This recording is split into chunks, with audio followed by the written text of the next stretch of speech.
आई माझे दागिने सापडत नाहीये. सापडत नाहीत म्हणजे? अहो मी कपाटातच ठेवले होते आणि लग्नानंतर कधीच काढलेही नाहीये. म्हणजे सोन्यासारख्या मुलाला घेऊन गेलीस, बापाने दिलेले दागिने काय ठेवणार आहेस घरात? नशील गेली घेऊन. नाही आई, मी खरंच दागिने नेले नाहीयेत. आणि तुम्ही पाहिलं ना प्रसादने कुठल्या परिस्थितीत मला इथून नेलंय. तू प्रसादला घेऊन गेलीस आणि हे मी कधीही विसरणार नाही. आई प्लीज, आता खरंच माझ्या डोक्यावर दागिन्यांचं जास्त टेन्शन. अहो मी इथेच ठेवून गेले होते, कपाटात ठेवून गेले होते. एवढीच दागिन्यांची काळजी होती तर माझ्याकडे सोपवायचीस ना. दागिने सांभाळायचे कसे याची अक्कल नाही. तू हरवले असशील. मी चोरी तर केले नसतील ना? एवढंच ऐकायचं बाकी होतं. ठरव मला चोर आणि एकाचं दोन करून सांग जा माझ्या प्रसादला. म्हणजे उरलं सुरलं जे आमच्यातलं नातं आहे ना तेही तुटेल. आधीच खोटारडं ठरवलंयस माझ्या मुलाच्या नजरेत, आता चोरही ठरव. हे बघा आई, मला तसं काहीही म्हणायचं नव्हतं. अहो पण मी दागिने इथेच ठेवून गेले होते. मी ते परत नेले नाही, मग गेले कुठे? अगं म्हणून काय तू मला चोर ठरवणार? माझ्या घरात मीच चोर? आई काय झालंय? मग ग बाई प्राची, काय परिस्थिती आली आहे ती. मला चोर ठरवते ही. आता काय पोलिसांना बोलून झडती घेतेस माझी? काय वृंदा, हे जरा अतिच होत आहे आता तुझं. माझ्या आईवर तू असा आरोप कसा करू शकतेस? किती झालं तरी तुझ्या नवऱ्याची सुद्धा आई आहे ती. प्राची, मी यांना असं काहीही बोललेले नाहीये. नाही कसं? मी माझ्या कानांनी ऐकलंय. मी आत्ता येत होते तेव्हा तू माझ्या आईला सरळ सरळ चोर म्हणत होतीस. हा, लक्षात येतंय माझ्या. प्रसाद दादाच्या मनातून आईला कम्प्लिटली उतरवण्यासाठी हा प्लॅन करतेस तू. प्राची, तुला ह्या गोष्टीतलं काही माहित नाही. उगीच मध्ये बोलू नको. मध्ये पडू नको म्हणजे? आई आहे ती माझी. आणि एक गोष्ट लक्षात ठेव वृंदा, हे घर तिचं आहे आणि माझ्या आईला असले चोऱ्या वगैरे करायची सवय नाही आणि गरज तर त्याहून नाही. पण मी कधी म्हटलं की ह्यांनी चोरी केली आहे? कसं नाही? मी आता ऐकलं ना, तू माझ्या आईला सरळ सरळ चोर म्हणत होतीस आणि पोलिसांना बोलवण्याच्या धमक्या देत होतीस. मी माझ्या कानांनी सगळं ऐकलंय. बघ, तू काय ऐकलंस ना त्याच्याशी मला काहीही कर्तव्य नाही. माझे दागिने ह्याच घरातनं गेलेत हे सत्य. आणि माझे दागिने जेव्हा गेलेत हे मी यांच्याशी बोलायला आले ना तर लगेच कांगावा केला ह्यांनी. यांनी जर दागिने घेतलेलेच नाहीयेत तर लगेच सगळं स्वतःवर का ओढून घेतायत? चोराच्या मनात चांदणं म्हणतात ना, तेच खरंय. वृंदा, तू माझ्या आईला सरळ सरळ चोर ठरवतेस. How dare you! प्राची, मी तुझी मोठी वहिनी आहे हे विसरायचं नाही. आणि एका चांगल्या सुसंस्कृत घरातल्या मुली अशा हात उगारत नाहीत मोठ्यांवर. कळत नाही तुला?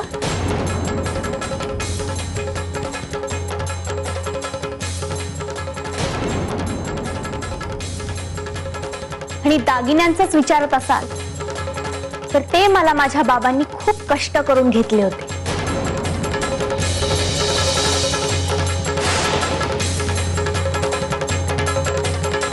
माझं स्त्री धन आहे ते परत मिळाल्याशिवाय मी गप्प बसणार नाही.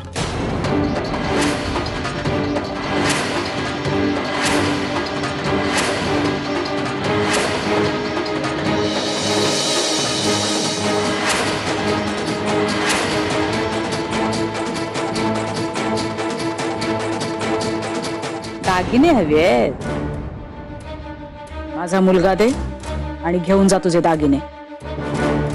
आता एवढाच सौदा होऊ शकतो, नाहीतर तुझं हे स्त्रीधन विसरायचं. हे सगळं आईचं कारस्थान आहे, माहितीये ना मला माहितीये. मुद्दामून केलंय तिने. अगं आपल्याला दुसरं घर मिळून आहे ना म्हणून तिने स्वतःहून दागिने लपवलेत तुझे. असे बरे गायब होतील का दागिने कपाटातून? पण प्रसाद, ही गोष्ट तू प्रूव्ह करू शकणार आहेस का? अगं वृंदा, ज्या गोष्टीची आपल्याला खात्री नसते, मनात संशय असतो, ती गोष्ट प्रूव्ह करायची असते, ही नाही. इथे तर आपल्याला उघड उघड माहितीये की हे सगळं कारस्थान आईच आहे. मग कशाला प्रूव्ह करायचं? हे बघ, आत्ताच्या आत्ता बाहेर जाऊ आपण आणि बाबांना हे सगळं सांगू. चल चल. हो बाबा. अरे पण दागिने घरात होते म्हणल्यानंतर घरात कसे जातील? वृंदा, तू नीट पाहिलंस का? कपाटाबाहेर, नाहीतर एखाद्या वेळेला ड्रॉवर मध्ये वगैरे ठेवले असतील. अहो नाही बाबा, मला नीट आठवते. मी कपाटात ठेवले तरी लॉकर मध्येच टाकले होते. निघताना घेऊनही गेले नाही, मग कपाटातच असायला पाहिजे ना. जाणार कुठे असे? अरे मग असे गेले कसे काय घरातून? पाय वगैरे फुटले काय दागिन्यांना? बाबा आम्हाला दागिन्यांची खूप गरज आहे, पण आई हे ऐकूनच घेत नाहीये. हे बघ, तुम्ही काळजी करू नका, मी बघतो काय ते. वृंदानी माहेरून ते दागिने आणलेले आहेत. तिचं स्त्रीधन आहे, तिचं तिलाच मिळालं पाहिजे. तुम्ही दोघं थांबा इथेच, मी जाऊन बघून येतो काय झालंय ते. प्रसाद, सभेचं काम सुरू झालं ना? अरे तुझा तो मित्र आला होता, सामान घेऊन गेलाय, काम चालू केलं असेल त्याने. अच्छा, ठीक आहे. अरे काही प्रॉब्लेम झालाय का? तुम्ही दोघं जरा टेन्शन मध्ये वाटताय. नाही काही नाही. नाही हरीश, ऍक्च्युली नाही काही नाही. अरे अगं वृंदा, हे आपल्या घरातलं मॅटर आहे, उगाच त्याला सांगून त्रास कशाला देतेस? अरे त्रास काय त्याच्यात? सांग ना यार, काय झालं? काही झालेलं नाही, उगाच कशाला टेन्शन घेतोय? नाही, सांगण्यासारखं नसेल तर फोर्स नाही करणार मी तुम्हाला. अरे हरीश, नाही तसं काही नाही. ह्याला सांगण्यापासून काय घाबरतोयस?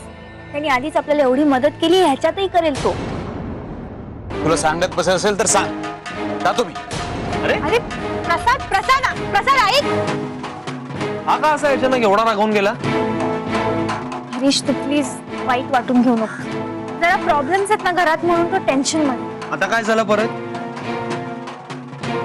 अरे आम्ही दुसरं घर बघतोय म्हणून.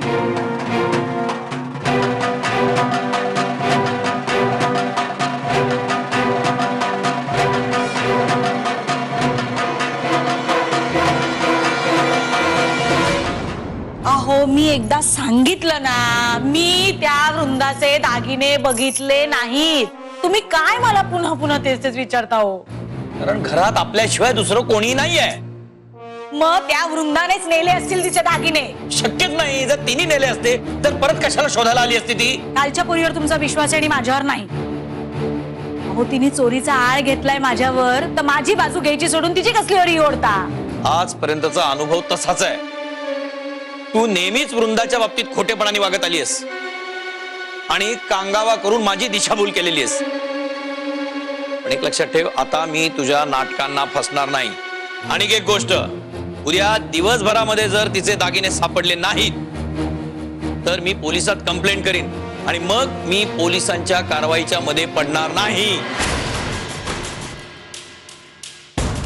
अहो, ऐका तरी माझं.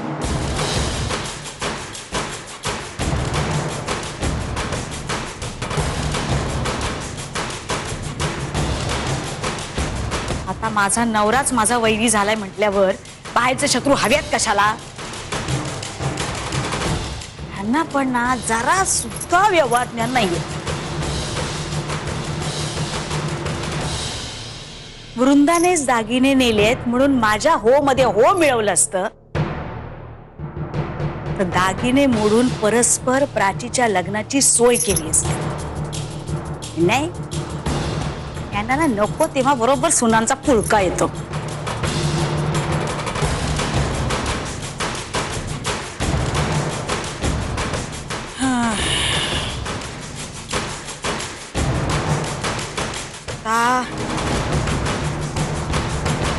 आता काहीतरी करायला पाहिजे. दागिने आपल्याच कपाटात आहेत,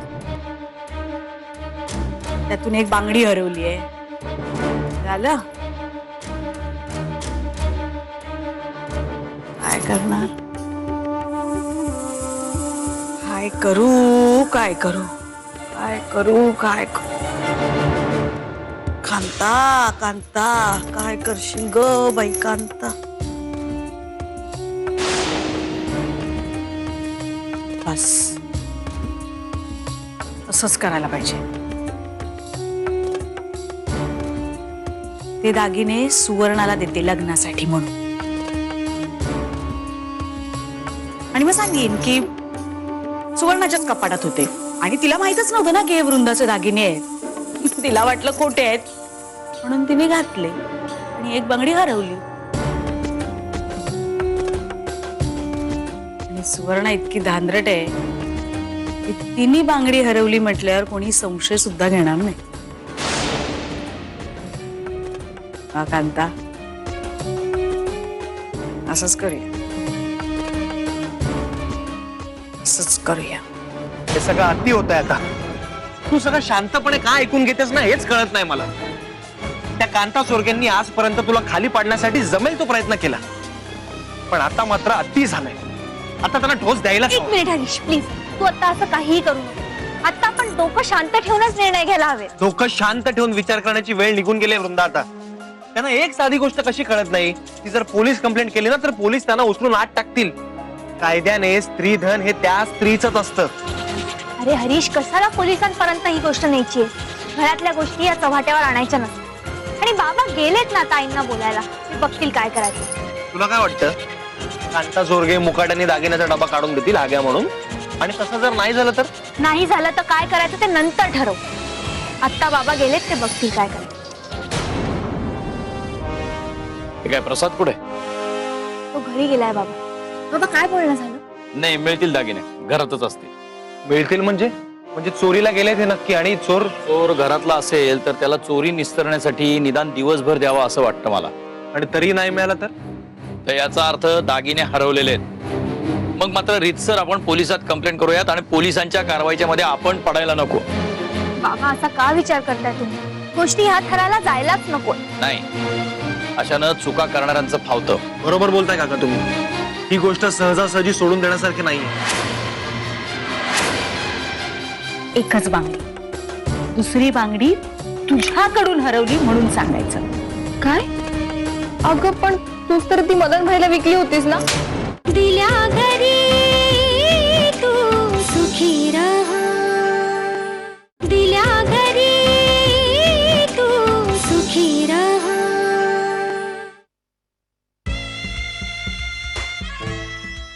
आई काय ग? मी लग्नाला जाते.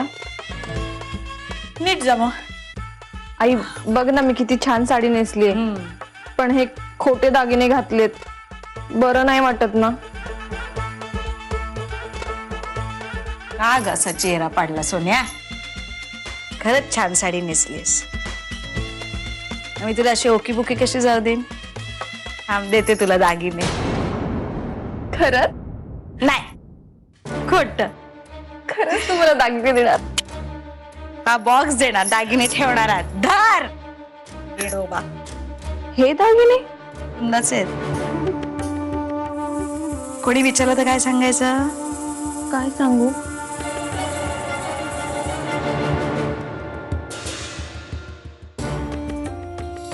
सांगायचं प्रसादची खोली साफ करत होते तेव्हा हे सापडले म्हणून घातले. पण आई, जेवढं सांगितलं ना तेवढंच करायचं, नाहीतर नकोच ते. नाही नाही नाही नाही, नको नको, राहू दे. पण जाताना बाबांनी बघितलं तर ओरडतील ना ग? ओरडली तरी हेच सांगायचं. सांगायचं मला काय माहित सोन्याचे होते ते, मला वाटलं बाई खोटे आहेत म्हणून मी घातले. पण हे खरे दागिने आहेत ना? तर जेवढं सांगितलं ना तेवढंच बोलायचं. डोकं फिरवायचं नाही माझं.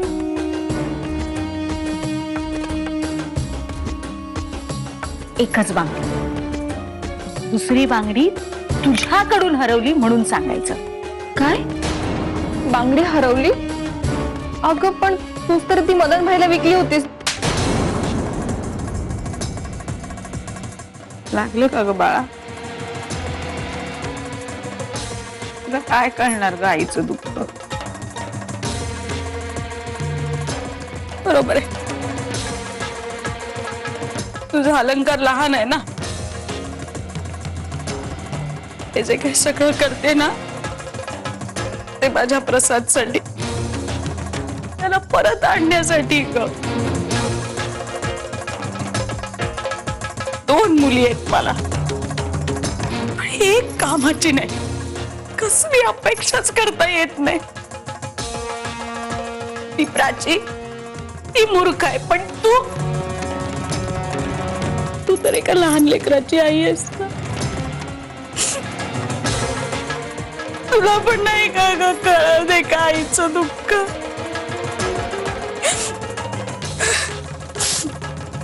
आई नको रडूस ग. तू जे सांगशील ते ऐकीन मी. प्रसादला घरी आणण्यासाठी तुला हवी ती मदत करीन मी. अलंकारची शपथ. हो, अलंकारची शपथ. बर, हे दागिने घातलेस ना की हा पदर सांगभर घ्यायचा आणि जायचं. अगं पण का? दागिने तर सगळ्यांना दाखवायला घालायचे असतात ना. हो बाबू, पण लग्नाच्या ठिकाणी दाखवायचेत की नाही, मैत्रिणीला दाखवायचेत ना. बाहेर जाताना बाबांनी बघितलं आणि ओरडलं तर ओके अंगभर पदर घेऊन जायचं. हा? बरं तुझी भटक भवानी बहीण कुठे आहे?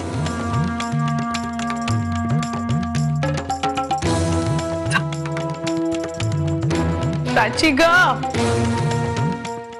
प्राची.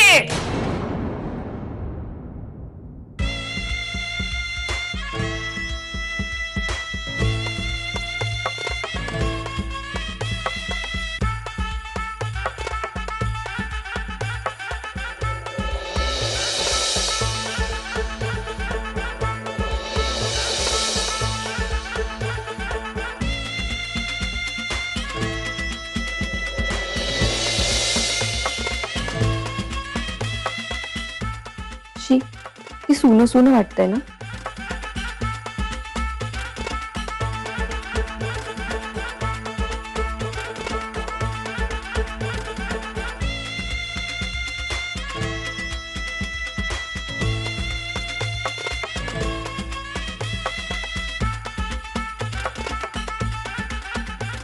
शी, ती काकूबाई सारखं दिसतंय ना.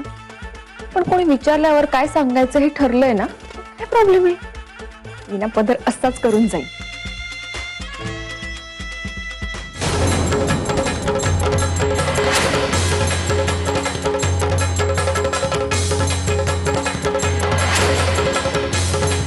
दिल्या घरी तू सुखी रहा, दिल्या घरी तू सुखी रहा.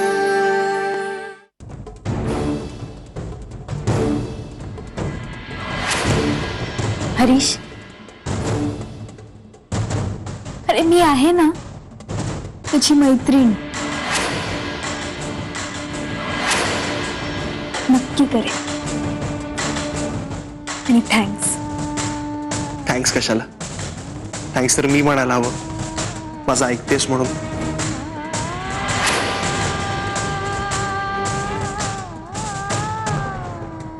काही इतक्या मोकळेपणाने वागते हरीश बरोबर.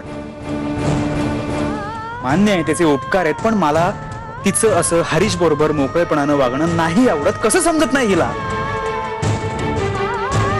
मागे ह्याच्यावरून एवढा राडा झालाय तरी पण वृंदाच्या लक्षात काय येत नाही.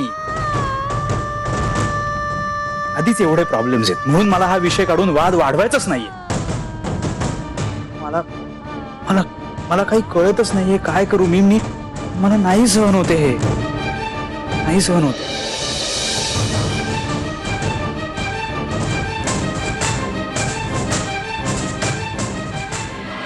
इथून पुढे माझ्या हातून अशी कुठली चूक होणार नाही, तुझी शपथ.